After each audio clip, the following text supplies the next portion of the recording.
दोस्तों, पार्ट 1 में हमने देखा था कि किस तरह से थाइनोस पृथ्वी पे आने की तैयारी कर रहा है। इसके बाद डॉक्टर स्ट्रेंज ने अपनी आंखें बंद की और मल्टीवर्स की धड़कन को महसूस किया।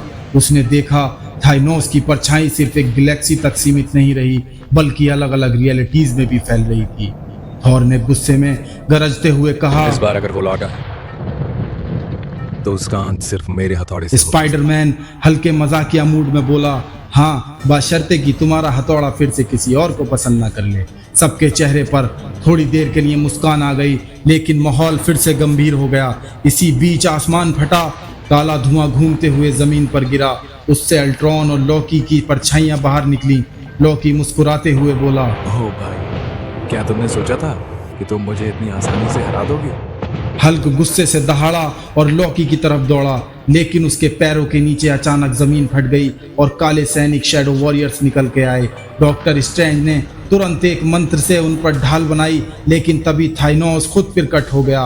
उसकी आंखों में जलती हुई आग और हाथ में चमकता हुआ ओमेगा स्टोन था। थाइनोस गर्जा, आयरन मैन, मेरी हार लिखी थी, लेकिन अब मैं उसकी आत्मा को अपनी सेना में शामिल अवेंजर स्तंभ रह गए। कैप्टन मार्वल सीधी थाइनोस की तरफ बढ़ी और बोली, आज तेरे लिए कोई बात युद्ध नहीं। शुरू हुआ। थॉर का स्टॉर्म ब्रेकर और थाइनोस का ओमेगा स्टोन टकराया। टकराते ही समय कुछ पल के लिए रुक गया। पेड़, हवा, यहाँ तक कि बारिश की बूंदें भी थम गई थीं।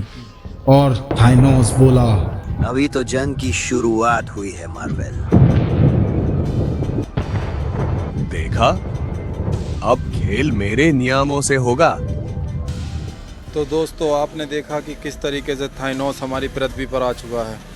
और अब आगे की कहानी को देखने के लिए पार्ट 3 का वेट करिए। हमारी वीडियो को लाइक करें और चैनल को सब्सक्राइब करें। प्लीज़ सब्सक्राइब करें।